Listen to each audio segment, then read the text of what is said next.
যারাই সংখ্যালঘুদের card, ৭১-এর card নিয়ে বাংলাদেশের রাজনীতির চেতনা নিয়ে খেলতে চেয়েছেন, শেখ হাসিনাকেও কিন্তু বিদায় নিতে হয়েছে। যারা এই কার্ড নিয়ে, জামাত ইসলামকে নিয়ে, আগুন নিয়ে যারা খেলবেন, তাদেরকে নির্মমভাবে কিন্তু বিদায় নিতে হবে। মনে রাখবেন, আমাদের কাছে অন্তত 13 থেকে 14 জন নেতার নাম দিতে পারবো। আপনারা তদানীন্তন মুক্তির যুদ্ধের সময় যারা অখণ্ড পাকিস্তানের পক্ষে ছিলেন, স্বাধীনতার বিরোধিতা করেছিলেন, সেই সমস্ত লোকদেরকে এই দেশের প্রেসিডেন্ট বানানো হয়েছে, প্রধানমন্ত্রী বানানো হয়েছে, মন্ত্রী বানানো হয়েছে, এমপি বানানো হয়েছে। যারা কথা বলছেন তাদের পরিবারের লোকেরাও স্বাধীনতার বিরোধিতা করেছে। জামাত ইসলামকে আপনি গালি দেবেন, তো আপনি আয়নায় নিজের চেহারাটা দেখেন না, যে আমি কে, আমার অরিজিন কি। ফ্যাসিবাদ বিরোধী সংগ্রামের সকল রাজনৈতিক দলের কাছে আমার আকুল আবেদন থাকবে, আসুন নিজেদের এই বিভেদ বিতর্ক টানার দরকার নাই। আপনি যখন দাঁড়িয়ে এই পুরানো ইস্যু নিয়ে কথা বলবেন জামাত ইসলামের বিরুদ্ধে, আয়নায় দাঁড়িয়ে আপনি আপনার রাজনৈতিক ইতিহাসটা একটু দেখবেন। আপনার মুরব্বীরা কি বলে গেছেন, যতদিন আমি আপনার সঙ্গে থাকি তখন আমি আপনার সঙ্গী, যেই থাকি না সেই জঙ্গি। এই স্লোগানটা ভুলে যান। এখন আর এই 54 বছর পরে এই নতুন নিউ জেনারেশন আপনার এই ভাঙা রেকর্ড বাজালে এই গান আর এই জাতি শোনে না। এটা মানুষ আর খায় না। দিল্লি একটা ঢোলের বাড়ি দেয় আর এই দেশের নাচুনে বুড়িরা নাচে, নেচে তখন ওই সব পুরনো কাসুন্দি টানে। এই মানবতা বিরোধী অপরাধ যারা করেছে, হাজার হাজার লোককে যারা খুন করেছে, মৃত লাশ আগুনে পুড়িয়ে যারা ছাই করেছে, হেলিকপ্টার থেকে শিশুকে যারা হত্যা করেছে, এই ইতিহাসের বর্বরতম খুনিদেরকে ট্রাইব্যুনালে যে মামলা হয়েছে, বিচার শুরু হয়েছে, এই বিচার দৃশ্যমান হওয়া চাই। আসসালামু আলাইকুম ওয়া রাহমাতুল্লাহি ওয়া বারাকাতুহু। আলহামদুলিল্লাহি রাব্বিল আলামিন, সালাতু ওয়াসসালামু আলা সাইয়্যিদিল মুরসালিন ওয়া আলা আলিহি ওয়া সাহবিহি আজমাইন। বাংলাদেশ জামাত ইসলামীর ঢাকা মহানগরী দক্ষিণের উদ্যোগে আয়োজিত মহান জাতীয় ও স্বাধীনতা দিবস উপলক্ষে এই আলোচনা সভায় প্রিয়ভাজন সভাপতি, ঢাকা মহানগরী দক্ষিণের সম্মানিত নায়েবে আমির অ্যাডভোকেট ডক্টর হেলাল উদ্দিন, আপনারা দেখছেন আমাদের মঞ্চে আমাদের এই আলোচনা সভার অন্যতম বিশেষ অতিথি সহকারী সেক্রেটারি জেনারেল মৌলানা রফিকুল ইসলাম খান, সহকারী সেক্রেটারি জেনারেল মৌলানা আব্দুল হালিম, ঢাকা মহানগরীর সেক্রেটারি, কেন্দ্রীয় গণপরিষদের সদস্য, আজকের এই আলোচনা সভার সঞ্চালক জননেতা ডক্টর শফিকুল ইসলাম মাসুদ, সহকারী সেক্রেটারি দেলোয়ার হোসেন সহ মহানগরী জামাতের সংগ্রামী নেতৃবৃন্দ এবং আমাদের আজকের এই আলোচনা সভায় প্রিয় সাংবাদিক এবং গণমাধ্যমের সাথে সম্পৃক্ত বন্ধুগণ এবং সুধীবৃন্দ, আমার প্রিয় দিনী ভাইরা, আমরা দীর্ঘ সময় ধরে আমাদের নেতৃবৃন্দের কাছে মহান এই জাতীয় স্বাধীনতা দিবসের উপরে কিছু বক্তব্য আমরা শুনেছি। আমাদের জন্য এটা দুর্ভাগ্যজনক যে যারাই আমরা বাংলাদেশে আল্লাহ তাআলার দ্বীনকে বিজয়ী করতে চাই, বিশেষ করে জামাত ইসলামের এই অপ্রতিরোধ্য ইসলামী আন্দোলনের অগ্রযাত্রা, জনপ্রিয়তা, গণজাগরণকে প্রতিরোধ করার জন্য সবসময় একটা শক্তি, সবসময় একটা মহল স্বাধীনতা আর মুক্তিযুদ্ধকে জামাত ইসলামের বিপক্ষে দাঁড় করাবার একটা অপপ্রয়াস, একটা অপচেষ্টা তারা করে থাকেন এবং এটা খুব দুঃখজনক। আওয়ামী লীগ তো এ কাজে খুব সিদ্ধহস্ত। সেই আওয়ামী রেজিম তো বিদায় নিয়েছে, তারা এখন রাজনীতির সভামঞ্চে, মিটিংয়ে, বক্তব্যে, বিবৃতিতে, মিছিলে কথা বলার আর অফিসিয়াল সুযোগ পাচ্ছেন না। চোরাগুপ্তা কথাবার্তা তো আছেই, আমরা সেটাকে মূল্য নাই দিলাম। কিন্তু আওয়ামী লীগ ছাড়াও ফ্যাসিবাদ বিরোধী এই সংগ্রামে আমরা যারা রাজপথে ছিলাম, দুর্ভাগ্যজনক হলেও সেই সংগ্রামী নেতাদের মধ্য থেকেও কিছু লোকের জামাত বিরোধিতার কথাগুলো, ভাষাগুলো আওয়ামী ফ্যাসিবাদের ভাষার সাথে হুবহু মিলে যায়। তারা যে ভাষায় কথা বলতেন, এখন কিছু কিছু নেতা এবং নেতৃত্বের বক্তব্য একেবারে একই সুর, কিন্তু তারা ভুলে যান যে জামাত ইসলামী যখন স্বৈরাচার বিরোধী, ফ্যাসিবাদ বিরোধী, গণতন্ত্রের জন্য ভোটাধিকারের আন্দোলনে যখন তাদের সঙ্গে যখন আমরা থাকি তখন বলে আমাদের সঙ্গী, আর যখন কোনো কারণে তাদের সঙ্গে আমরা না থাকি বলে এরা জঙ্গি। আমার কথাটা বুঝেছেন? সঙ্গে থাকলে সঙ্গী, সাথে না থাকলে জঙ্গি। সাথে থাকলে আমাদের সব গুনাহ মাফ। না আমার বলতে চাই না, জনগণ তো চেনে তাদেরকে। তো আমার কথা হলো যে জামাত ইসলামী বাংলাদেশের মহান স্বাধীনতা এবং মুক্তিযুদ্ধকে সবসময় ধারণ করে। আমাদের সংবিধানের ভূমিকাতে ঘোষণা দিয়ে আমরা বলেছি বাংলাদেশের জনগণ ও বীর মুক্তিযোদ্ধাদের বীরত্বপূর্ণ সংগ্রামের মধ্য দিয়ে বাংলাদেশ বিশ্বের মানচিত্রে স্বাধীন সার্বভৌম জাতিরাষ্ট্রের যে মর্যাদা লাভ করেছে, আমরা সেই বীর মুক্তিযোদ্ধাদের সাথে আমাদের গঠনতন্ত্রের ভূমিকায় বীরত্বপূর্ণ ভূমিকার জন্য গর্ববোধ করেছি, তার ঐতিহাসিক স্বীকৃতি প্রদান করেছি। এবং জামাত ইসলামীর কোনো সদস্য হতে গেলে আমাদের গঠনতন্ত্রের ধারা 9 পরিষ্কার বলা আছে, দেশের স্বাধীনতা এবং সার্বভৌমত্বের জন্য একজন সদস্য সর্বোচ্চ ত্যাগ স্বীকারে প্রস্তুত থাকবে। আপনারা গঠনতন্ত্র পড়েছেন, গণমাধ্যমের ভাইদের কাছে গঠনতন্ত্র আছে, আপনি ওয়েবসাইটে সার্চ দেবেন, আমরা সেখানে বলেছি।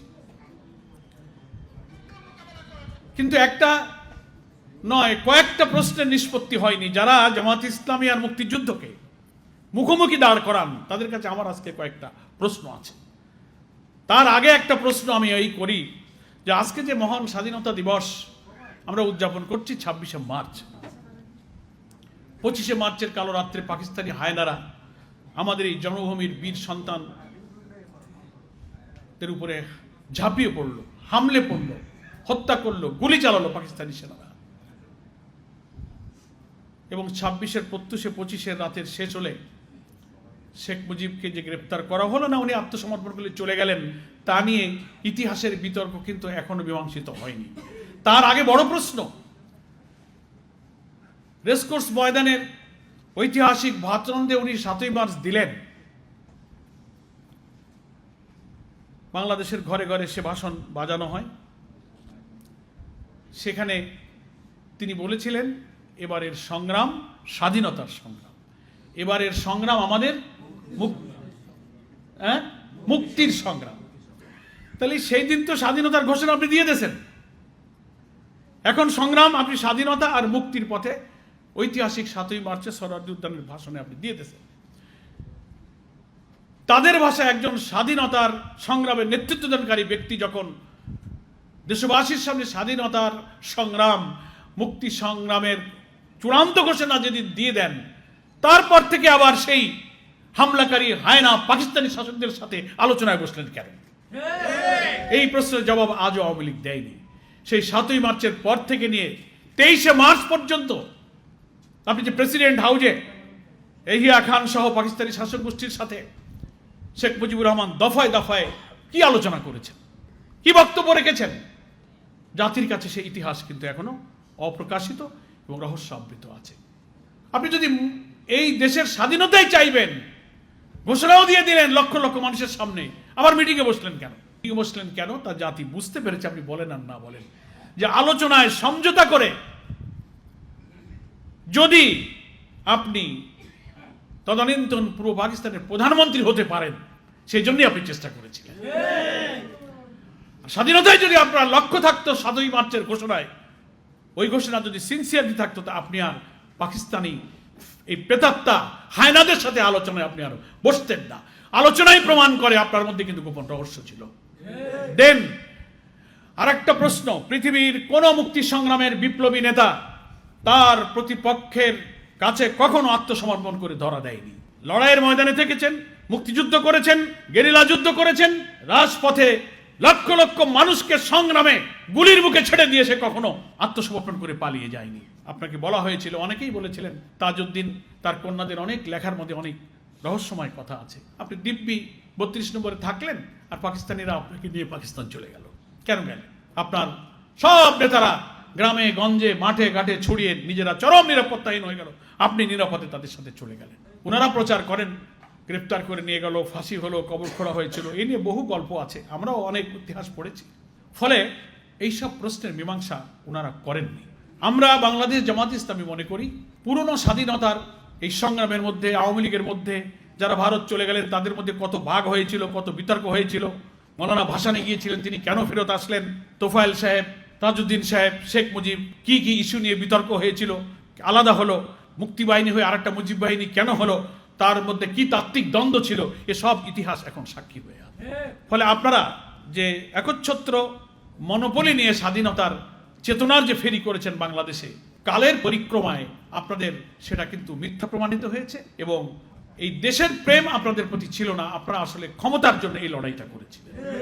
প্রিয় ভাইরা আমার, আমি তাই বলতে চাই যে মুক্তিযুদ্ধের এই 9 মাস তো তিনি পাকিস্তান থাকলেন, যারা এখানে চলে গেলেন তারা 71 সালের 10ই এপ্রিল মুজিবনগরে গিয়ে যে প্রোক্লেমেশন অফ ইন্ডিপেন্ডেন্স, স্বাধীনতার যে ঘোষণা দিলেন, সেখানে সাম্য, মানবিক মর্যাদা, সামাজিক সুবিচারের যে ঘোষণা দিলেন, সেখানে যে প্রত্যাশা করা হয়েছিল স্বাধীনতার, 54 বছর পার হয়ে আজ 55তে আমরা শুরু করেছি, আমাদের মধ্যে সেই মূল 3টি প্রত্যাশা কিন্তু এখনো পূরণ হয়নি।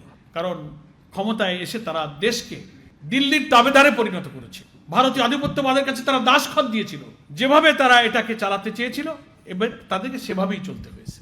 এবং একটা প্রশ্ন যে আমাদের সংবিধানে ধর্মনিরপেক্ষতা, সমাজতন্ত্র, ইসলাম বিরোধী এইসব চিন্তা চেতনা মতবাদকে যে ঢুকিয়ে দেওয়া হলো কেন?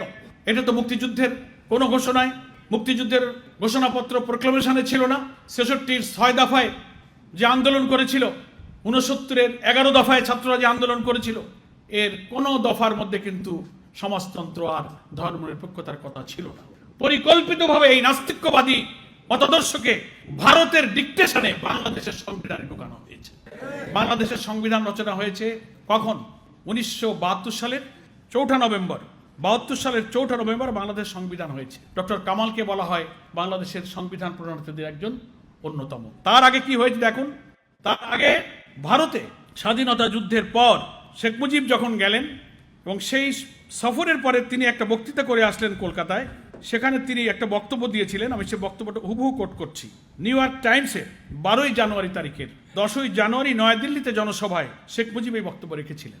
নিউ ইয়র্ক টাইমস বলছে, he said his country would be founded on the same principle as India, অর্থাৎ তার রাষ্ট্র প্রতিষ্ঠিত হবে ভারতের নীতিমালার ভিত্তিতেই, ইন্ডিয়ার নীতিমালার প্রিন্সিপালের ভিত্তিতেই শেখ মুজিবের রাষ্ট্র প্রতিষ্ঠিত হবে। তারপরে বলছেন, Bangladesh stands for secularism, socialism and democracy, সমাজতন্ত্র, ধর্মনিরপেক্ষতা এবং গণতন্ত্র, এটি হবে বাংলাদেশের নীতি। এটা বক্তব্য দিয়েছেন 10 জানুয়ারি 72 নয়াদিল্লিতে একটা জনসভা। এটা নিউ ইয়র্ক টাইমসে প্রকাশিত হয়েছে। 17 মার্চ 72 ইন্দিরা গান্ধী ঢাকায় আসলেন এবং এক সমাবেশে ভারত বাংলাদেশ একই সাংবিধানিক মূলনীতিতে চলার কথা তিনি ঘোষণা করে গেলেন। তাহলে উনি কলকাতায় গিয়ে বললেন, ইন্দিরা গান্ধী ঢাকায় এসে বললেন যে বাংলাদেশ আর ভারত সংবিধানের একই নীতিতে চলবে। তাহলে সংবিধান রচনা হলো নভেম্বরে, আর আপনি মার্চ মাসে, এপ্রিল মাসগুলোতে সংবিধান একই নীতিতে প্রণয়ন করার গ্রাউন্ড ওয়ার্কটা কিন্তু শেখ মুজিব আর ইন্দিরা গান্ধী করতেছেন, যে এখানে সোশ্যালিজম ঢুকবে, এখানে সেকুলারিজম ঢুকবে। ধর্মনিরপেক্ষতা হচ্ছে প্রকৃতপক্ষে একটি ধর্মহীনতা।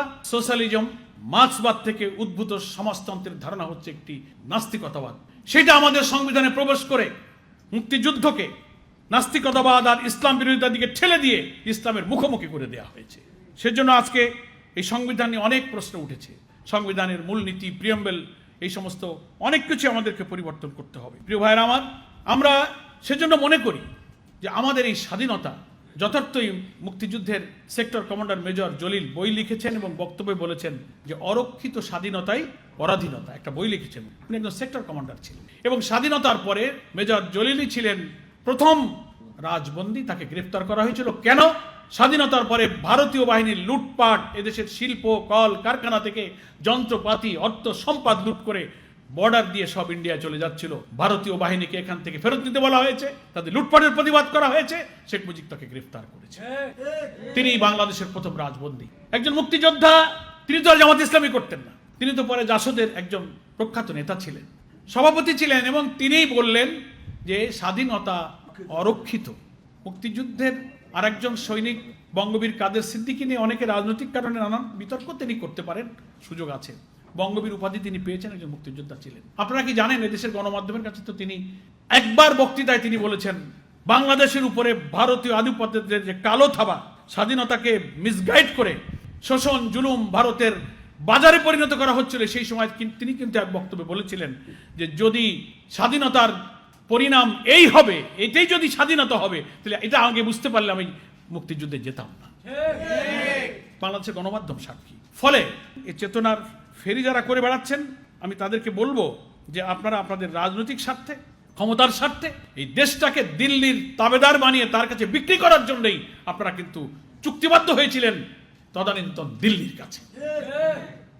এইটা সেদিন বাংলাদেশের প্রকৃত স্বাধীনতা অর্জিত হয়নি, যে কারণেই 24 জুলাইয়ের ছাত্র গণ অভ্যুত্থানের বাংলাদেশের কোটি কোটি মানুষ স্বস্তির সুরে বলেছে এটাই হচ্ছে আমাদের দ্বিতীয় স্বাধীনতা।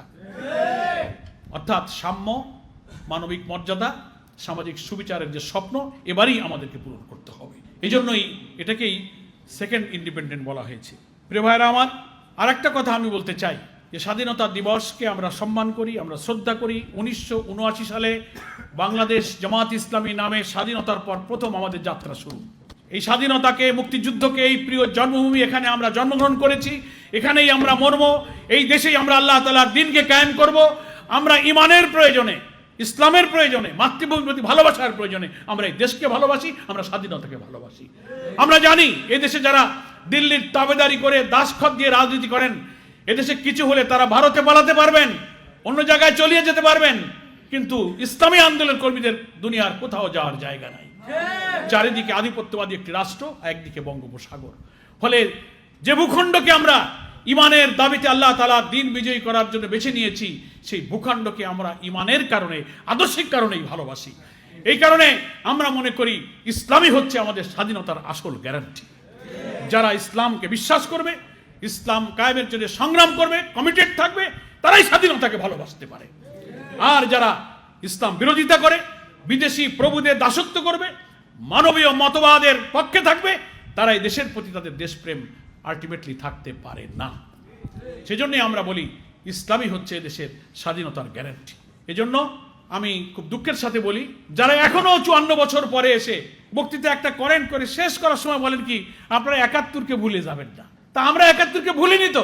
71কে আমরা ভুলেছি না, আপনারা ভুলে গেছেন। দেখেন, যারা এসব কথা বলেন তারা যখন দেশ শাসন করেছেন, আমাদের কাছে অন্তত 13 থেকে 14 জন নেতার নাম দিতে পারবো। আপনারা তদানীন্তন মুক্তির যুদ্ধের সময় যারা অখণ্ড পাকিস্তানের পক্ষে ছিলেন, স্বাধীনতার বিরোধিতা করেছিলেন, সেই সমস্ত লোকদেরকে এই দেশের প্রেসিডেন্ট বানানো হয়েছে, প্রধানমন্ত্রী বানানো হয়েছে, মন্ত্রী বানানো হয়েছে, এমপি বানানো হয়েছে। যারা কথা বলছেন তাদের পরিবারের লোকেরাও স্বাধীনতার বিরোধিতা করেছে, এর প্রমাণ আছে। মন্ত্রী, এমপি, প্রেসিডেন্ট, রাষ্ট্রপতি দিয়ে 12-13 জন এমন লোক যারা ওই সময় তারা অখণ্ড পাকিস্তানের পক্ষে ছিলেন। এই কথাটা বলার সময় আপনার মনে থাকে না যে আপনি শুধু জামাত ইসলামকে আপনি গালি দেবেন, তা আপনি আয়নায় নিজের চেহারাটা দেখেন না যে আমি কে, আমার অরিজিন কি। জামাত ইসলামীকে সাথে নিয়ে যখন আপনি আন্দোলন করেন সে কথাগুলো মনে থাকে না। 91 সালে জামাত ইসলামী স্বাধীনভাবে ইলেকশন করেছে, কোনো দলের সাথে কোনো জোট করেনি। 18টা আসনে আমরা বিজয়ী হয়েছি। বিজয়ী হওয়ার পরে আমরা দেখলাম ভারতীয় আধিপত্যবাদ থেকে মুক্ত রাখার জন্য জাতীয়তাবাদী এবং ইসলামী শক্তির প্রতিনিধি হিসেবে আমরা বিএনপিকে, বেগম জিয়া অনুরোধ করলেন, আমাদের আমিরের কাছে তারা দরবার করলেন, আমরা সরকার গঠনে আমরা নিঃশর্ত সমর্থন দিলাম। না কোনো মন্ত্রী চাইলাম, না কোনো এমপি চাইলাম, না কোনো পদ পদবি চাইলাম, এক কাপ চাও আমরা খাইনি। দেশের স্বার্থে আমরা সেদিন রাষ্ট্র গঠনে সাহায্য করেছি। তার বিনিময়ে কি দিলেন? পরের বছরই আপনি গোলাম আজমকে গ্রেফতার করলেন, ক্যাম্পাসে ক্যাম্পাসে আমাদের ইসলামী ছাত্র শিবিরের ছেলেদেরকে শহীদ করতে লাগলেন। এই তো তার বিনিময়। আমরা তো তা কোনোদিন বলিনি। তারপরেও তো 2000 সালে এসে আমরা আওয়ামী ফ্যাসিবাদের বিরুদ্ধে সব দুঃখ, সব হত্যাকাণ্ড ভুলে তখনও আমরা আবার রাজনৈতিক জোট গঠন করেছি। অধ্যাপক গোলাম আজম, বেগম খালেদা জিয়া, শাইখুল হাদিস আল্লামা আজিজুল হক, হোসেন মোহাম্মদ এরশাদ, ঐতিহাসিক রাজনৈতিক প্রয়োজনে 4টি মহান ব্যক্তিত্ব, যার 3 জন দুনিয়া থেকে গেছেন, 1 জন বেঁচে আছেন। সেই ইতিহাস সাক্ষী। আজকে যারা এই বক্তব্য দেন, সেই ইতিহাসের দিকে তাকিয়ে দেন, কেন সেদিন জোট করেছিলেন? বক্তৃতার পরে যে মীমাংসিত সব বিষয়গুলো নতুন করে টানতে চান, বক্তৃতার সময় কথাগুলো মনে থাকে না? রফিকুল ইসলাম খান ভাই বলেছেন 71-এর স্বাধীনতার ইস্যুটা কিন্তু, যাকে বাংলাদেশের স্বাধীনতার স্থপতি আপনারা বলেন, সেই শেখ মুজিবুর রহমানের জীবদ্দশায় কিন্তু 71-এর বিষয়টা তিনি মীমাংসা করে গেছেন। ইট ওয়াজ ডিসাইডেড ম্যাটার। এটা একটা মীমাংসিত বিষয়। সিমলা চুক্তি, ত্রিদেশীয় চুক্তি, তখন ভারতের পররাষ্ট্রমন্ত্রী ছিলেন শরণ সিং, পাকিস্তানের পররাষ্ট্রমন্ত্রী ছিলেন আব্দুল আজিজ, বাংলাদেশের পররাষ্ট্রমন্ত্রী ছিলেন doctor Kamal Hossain.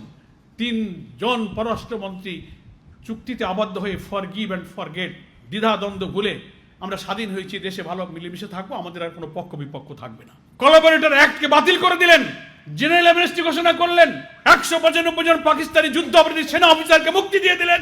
73 war crime tribunal action আইন করলেন, যারা সেনাবাহিনী যোদ্ধা করেছে, যুদ্ধর সাথে যারা জড়িত তারাই ছিল সেদিনকার যুদ্ধ অপরাধী।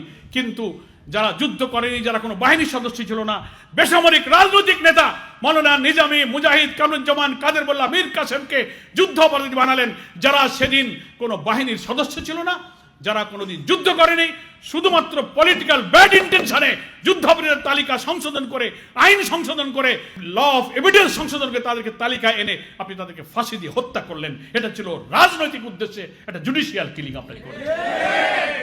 আমি এগুলো আজকে বলতাম না, দুঃখ পাই 54-55 বছর পরে শেখ মুজিবুর রহমান কর্তৃক মীমাংসিত ব্যাপারের পরে আজকে আবার নতুন করে আপনি জাতিকে বিভক্ত করার জন্য। ভাই, আমাদের অনেক পরে মালয়েশিয়া, সিঙ্গাপুরের মতো দেশেরা স্বাধীন হয়েছে। সবসময় রাজনৈতিক প্রশ্নে অনেক বিভক্তি থাকতে পারে, পক্ষে বিপক্ষে। স্বাধীনতার পরে সবাই কিন্তু একসাথে মিলেমিশে দেশ গড়ে। কিন্তু আমরা 54 বছর পরেও শুধুমাত্র দলীয় হিরো স্বার্থে আমরা মীমাংসিত বিষয়গুলোকে টেনে এনে ক্ষত সৃষ্টি করে জাতির মধ্যে বিভক্তি এবং অনৈক্য তৈরি করার চেষ্টা করছি। এই জাতিকে গড়া যাবে না। এই জন্য আমরা বলি, জুলাইয়ের গণ অভ্যুত্থানে যে জাতীয় ঐক্যের ইস্পাত কঠিন নমুনা আমরা দুনিয়াকে দেখিয়েছি, আসুন সেই জাতীয় ঐক্যের ভিত্তিতে আমরা এই দেশটা আর একবার গড়ার জন্য পরিশ্রম করি, প্রচেষ্টা চালাই। ফ্যাসিবাদ বিরোধী সংগ্রামের সকল রাজনৈতিক দলের কাছে আমার আকুল আবেদন থাকবে, আসুন নিজেদের এই বিভেদ বিতর্ক টানার দরকার নাই। আপনি যখন দাঁড়িয়ে এই পুরানো ইস্যু নিয়ে কথা বলবেন জামাত ইসলামের বিরুদ্ধে, আয়নায় দাঁড়িয়ে আপনি আপনার রাজনৈতিক ইতিহাসটা একটু দেখবেন। আপনার মুরব্বীরা কি বলে গেছেন? তারা জোট করার সময়, রাজনীতির সময়, ভোটের সময়, সরকার গঠনের সাহায্যের সময়, রাষ্ট্রপতি নির্বাচনের সময় আন্দোলনে একসাথে হাতে হাত ধরে গুলির মুখে জীবন দিয়ে যখন লড়াই করেছেন, তখন এইসব পুরনো কথা মনে ছিল না? এই কথাগুলো আয়নায় দাঁড়িয়ে একটু ভাববেন। আমরা সব রাজনৈতিক নেতারা বক্তৃতা করার সময় একটা নীতিগত কথা বলে থাকি, ব্যক্তির চেয়ে দল বড়, দলের চেয়ে দেশ বড়, বলি না? এই কথাটা বলার সময় আমরা বলি, কিন্তু কার্যত দেশের চেয়ে দল বড়, দলের চেয়ে ব্যক্তি বড় কথা কাজে কিন্তু সেটাই এখন অনেকেই দেখাচ্ছেন। একথা কেন বলেন? আমি বলবো, হ্যাঁ, দল ভিন্ন হলে ভিন্ন ভিন্ন মত থাকতে পারে, কিন্তু জাতির ন্যাশনাল কিছু কমন ইস্যু তো আছে। আমার স্বাধীনতা, আমার অখণ্ডতা, আমার আধিপত্যবাদ বিরোধী চেতনা, দুর্নীতিমুক্ত সমাজ, সততা, ন্যায়নিষ্ঠবাদ, সাম্য, সামাজিক সুবিচার, ন্যায় নীতির উপর রাষ্ট্র প্রতিষ্ঠা। এ ব্যাপারে তো কোনো দলের মধ্যে দ্বিমত নাই। আমরা এই জায়গায় এক থাকি। চট করে কিছুদিন পর, যতদিন, ওই যে আমি আবার বলেছি, যতদিন আমি আপনার সঙ্গে থাকি তখন আমি আপনার সঙ্গী, যেই থাকি না সেই জঙ্গি। এই স্লোগানটা ভুলে যান। এখন আর এই 54 বছর পরে এই নতুন নিউ জেনারেশন আপনার এই ভাঙা রেকর্ড বাজালে এই গান আর এই জাতি শোনে না। এটা মানুষ আর খায় না। ওরাই তো দেখেছে 91, ওরা 2001 দেখেছে, ওরা দেখেছে। এগুলো পুরনো গান আর মানুষ শুনতে চায় না। ওই গাজী কালু, চম্পাবতী, সিরাজউদ্দৌলার গানের রেকর্ড শুনতাম ছোটবেলায়। এখন ওই গান বাজালে কি নতুন প্রজন্ম শোনে? এখন নতুন গান বাজান, ওই পুরনো গান আর এই জাতি শুনতে চায় না। এ কথাগুলো বলতে আমার দুঃখ লাগছে। কোনো ইস্যু যেন উস্কে না দিই, এটা আমাদের খেয়াল রাখতে হবে। যিনি বক্তৃতা করবেন তিনি তার প্রিভিয়াসটা নিয়ে ভাববেন। আমি, আমার পরিবার, কাদের সাথে আমার বন্ধুত্ব, কাদের সাথে রাজনীতি করেছি, তখন কি ব্যাখ্যা দিয়েছি, এখন আবার আরেকটা কি ব্যাখ্যা দিই। এগুলো তো সব আওয়ামী চরিত্র। আওয়ামী লীগের লোকেরা এইসব ইস্যু টেনে এনে আলেম ওলামা, হাজার হাজার লোককে কারাগারে ঢুকিয়েছে। আলেম ওলামা, পীর, মাশায়েখ সমস্ত ব্যক্তিদেরকে ফাঁসি দিয়েছে, জঙ্গি বলেছে, মুক্তিযুদ্ধের ইস্যু টেনে এনেছে। যখনই ভারতীয় আধিপত্যবাদী আগ্রাসনের বিরুদ্ধে আমরা কথা বলি, বলে এরা জঙ্গিবাদ। সেজন্যই তো এই যে তুলসী গ্যাবার্ড, মার্কিন যুক্তরাষ্ট্রের যিনি ইন্টেলিজেন্সের চিফ, ইন্ডিয়া এসে কথা বললেন আর ভারতীয় গণমাধ্যম ফলো করলো। সংখ্যালঘুরা তাদের ভাষায় নিরাপদ নয়, একটা ট্রাম্প কার্ড চালায় দিয়ে দেশকে অস্থির করার চেষ্টা করলেন। আজকের গণমাধ্যমে দেখেছেন আপনি, ইন্ডিয়া টুডেতে নিউজ ছাপা হয়েছে। ভারতের পত্রিকায় তারা বলছে বাংলাদেশের আভ্যন্তরীণ ব্যাপার, ইউনূসের বিরুদ্ধে গণ অভ্যুত্থান হতে যাচ্ছে, সেই অভ্যুত্থানের ব্যাপারে সেনাবাহিনীতে জরুরি সামরিক বাহিনীর মিটিং হয়েছে। এইসব ভুয়া কথাবার্তা, ভুয়া সাবজেক্ট আপনি কোথা থেকে পান? আর এই নিউজগুলো ছেপে দিয়ে বাংলাদেশের অন্তর্বর্তীকালীন সরকার যে আর দেশ চালাতে পারছে না, তারা ব্যর্থ, হাসিনা ছাড়া এই দেশের আর শান্তি হবে না, এই থিম দেওয়ার জন্য কি এই সমস্ত নিউজ ভারতীয় মিডিয়া এডিটোরিয়াল, পোস্ট এডিটোরিয়াল লিখে দুনিয়াকে বিভ্রান্ত করেন? আলটিমেটলি ভারতীয় আধিপত্যবাদী দিল্লির আধিপত্যবাদী শক্তির কাছে সবচেয়ে বড় শত্রু হচ্ছে আমাদের দেশপ্রেমিক সেনাবাহিনী। আমাদের সেনাবাহিনী যদি মজবুত থাকে, ভারত এটা নিয়ে সন্তুষ্ট থাকে, তার স্বার্থ হাসিল করা যায়। এই দেশকে ভালোবেসে আমাদের দেশপ্রেমিক সেনাবাহিনী যদি দেশ এবং মানুষের সাথে মিশে থাকে, ওইটা দিল্লির আধিপত্যবাদীর সহ্য হয় না বলে এখন তারা আভ্যন্তরীণ মধ্যে খোঁচা দিয়ে আমাদের মধ্যে একটা বিভেদ অনৈক্য তৈরি করতে চায়। আর দুঃখজনক যে কিছু কিছু রাজনৈতিক নেতা সেই গানের সাথে তাল দেয়। ওই গ্রামে কথা আছে না যে এমনি তো নাচু নেবুড়ি, তারপরে আবার ঢোলের বাড়ি। তো দিল্লি একটা ঢোলের বাড়ি দেয় আর এদেশের নাচু নেবুড়িরা নাচে, নেচে তখন ওই সব পুরনো কাসুন্দি টানে। তো এটা স্বাধীনতার চেতনা না। আমাদের হাজার হাজার লক্ষ লক্ষ লোক মুক্তিযুদ্ধে যে জীবন দিয়েছে, রক্ত দিয়েছে, 24শে জুলাইয়ের গণ অভ্যুত্থানের রক্ত দিয়েছে একটা সুন্দর বাংলাদেশ গঠনের জন্য। আমি আশা করি আসুন আর যেন রক্ত দিয়ে, এক সাগর রক্ত দিয়ে আর আমাদের মানুষকে, পিতাহারা, স্বামীহারা, সন্তানহারা মানুষের এই অশ্রু, এই রক্ত যেন আর দেখতে না হয়। সামনে জাতীয় নির্বাচন। গতকালকে প্রধান উপদেষ্টা জাতির উদ্দেশ্যে ভাষণে তিনি নির্বাচনের একটা টেন্টেটিভ আইডিয়া আবার দিয়েছেন। বলছেন যে ডিসেম্বর থেকে জুন। আমরা পরিষ্কার বলতে চাই, জামাত ইসলামী প্রথম থেকেই বলেছে নির্বাচনের মাস, ক্ষণ, দিন, বছর জামাত ইসলামী কখনো বেঁধে দেয়নি। আমরা বলেছি এই সরকারের টেন্টেটিভ আইডিয়ায় তিনি যখন নির্বাচন করতে প্রয়োজনীয় সংস্কারগুলো শেষ করে নির্বাচন অবাধ, নিরপেক্ষ এবং গ্রহণযোগ্য করার মতো করে নির্বাচন যখনই উনি করতে পারবেন, আমরা সেই নির্বাচনে রাজি আছি। জামাত ইসলামী সেই নির্বাচনে প্রস্তুত। আমি খুব তাড়াহুড়ো করলাম অথবা লম্বা সময় দিলাম, time is not important. Important হচ্ছে ইলেকশনটা নিরপেক্ষ হবে কিনা। তার আগে এই মানবতা বিরোধী অপরাধ যারা করেছে, হাজার হাজার লোককে যারা খুন করেছে, মৃত লাশ আগুনে পুড়িয়ে যারা ছাই করেছে, হেলিকপ্টার থেকে শিশুকে যারা হত্যা করেছে, এই ইতিহাসের বর্বরতম খুনিদেরকে ট্রাইব্যুনালে যে মামলা হয়েছে, বিচার শুরু হয়েছে, এই বিচার দৃশ্যমান হওয়া চাই। বিচার না করে অপরাধীদেরকে আপনি যদি শাস্তি না দিয়ে আপনি নির্বাচনের নামে তাড়াহুড়ো করে পার হয়ে যেতে চান, বলা যায় না আধিপত্যবাদী শক্তিরা কিন্তু এখানে আবার স্পেস খুঁজে নেবে। ইনক্লুসিভ ইলেকশনের নামে ওনারা আওয়ামী লীগকে অ্যাডজাস্ট করতে চান। এই 6-7 মাসেই আপনি ভুলে গেলেন কি করেছেন। এখনো তো গণমাধ্যমে, টেলিভিশনে সেই ভিডিওগুলো, লাশগুলো গাড়ি থেকে কি করে ফেলছে, কি করে গুলি করছে, আমার ছাত্ররা কি করে আহাজারি করছে ফুটপথে, সেই দৃশ্য আপনি 7 মাসে ভুলে গেলেন। আপনি এক্ষুনি বলেন আওয়ামী লীগকে আপনি অ্যাডজাস্ট করবেন। বিচার হবে, জনগণ সিদ্ধান্ত নেবে তাদের কি হবে। তারা যে অপরাধ করেছে এই আইনে তাদের বিচার করা ছাড়া আপনি এদেশের রাজনীতির আভ্যন্তরীণ সুস্থ পরিবেশ কখনো ফেরাতে পারবেন না। ফলে প্রয়োজনীয় সংস্কার চাই, মানবতা বিরোধী অপরাধীদের বিচার চাই, তারপরে আমরা গ্রহণযোগ্য নির্বাচন চাই। সরকারকে তার যথার্থ সময় উপযুক্ত সংস্কার শেষে তিনি যখন নির্বাচন করতে পারবেন, সেই নির্বাচনে অংশগ্রহণের জন্য জামাত ইসলামী প্রস্তুত আছে। আমরা কোনো অস্থিরতা তৈরি করতে চাই না। আমরা ঐক্যমত্য কমিশনের কাছে আমাদের মতামত দিয়েছি, সব দল দিচ্ছেন, আমরা সহযোগিতা করতে রাজি আছি। আমরা আশা করি সংস্কারের মৌলিক ইস্যুতে আসুন নিজেরা একটু ছাড়ছুট দিয়ে হলেও, ওই যে বলি ব্যক্তির চেয়ে দল বড়, দলের চেয়ে দেশ বড়, তা এখন দেশপ্রেমের পরীক্ষার টাইম এসে গেছে। দেশের প্রয়োজনে আসেন একটু ছাড় দেই। স্যাক্রিফাইস, কম্প্রোমাইজ, দুইটা কথা আছে, ঠিক আছে না? প্রয়োজনে একটু স্যাক্রিফাইস করবো, প্রয়োজনে একটু কম্প্রোমাইজ করে ঐক্যমতের মৌলিক ইস্যুতে যেন আবার বিভেদ তৈরি করে বাংলাদেশে রাজনীতির দিগন্তে কোনো কালো মেঘ যেন আমরা তৈরি না করি। সুস্থ পরিবেশে আসুন, সব দল মিলে আমরা কে কতটা ছাড় দিতে পারি সরকারকে সহযোগিতা করে, ন্যাশনাল কনসেনসাস যে কমিশন হয়েছে সে কমিশনকে সহযোগিতা করে একটি অবাধ নিরপেক্ষ নির্বাচনের দিকে যদি যেতে পারি, তাহলে 26শে মার্চের মহান স্বাধীনতার যে লক্ষ্যে আমাদের মুক্তিযোদ্ধারা রক্ত দিয়েছিল, দ্বিতীয় স্বাধীনতার পরে নতুন এই সংগ্রামের মধ্য দিয়ে আমরা সেই স্বপ্ন ওই মুক্তিযোদ্ধাদের আমরা ইনশাল্লাহ পূরণ করতে পারবো। ঢাকা মহানগরী দক্ষিণের আয়োজিত এই আলোচনা সভায় সকলকে আমি আবারও ধন্যবাদ জানিয়ে গোটা দেশবাসীর কাছে আমার আবেদন থাকবে, আসুন কোনো বিভ্রান্তি, কোনো অনৈক্য, কোনো বিভেদমূলক বক্তব্য যারা দেবেন, এদেশের জনগণ অতীতেও এটা পছন্দ করেনি। যারাই সংখ্যালঘুদের কার্ড, 71-এর কার্ড নিয়ে বাংলাদেশের রাজনীতির চেতনা নিয়ে খেলতে চেয়েছেন, শেখ হাসিনাকেও কিন্তু বিদায় নিতে হয়েছে। যারা এই কার্ড নিয়ে, জামাত ইসলামকে নিয়ে, আগুন নিয়ে যারা খেলবেন, তাদেরকে নির্মমভাবে কিন্তু বিদায় নিতে হবে, মনে রাখবেন। এই সমস্ত কার্ড নিয়ে খেলবেন না। আপনাদের সকলের কাছে আবারও বিনয়ের সাথে এই আকুতি জানিয়ে আমি আমার বক্তব্য শেষ করছি। আল্লাহ হাফেজ। বাংলাদেশ জিন্দাবাদ, জামাত ইসলামী জিন্দাবাদ।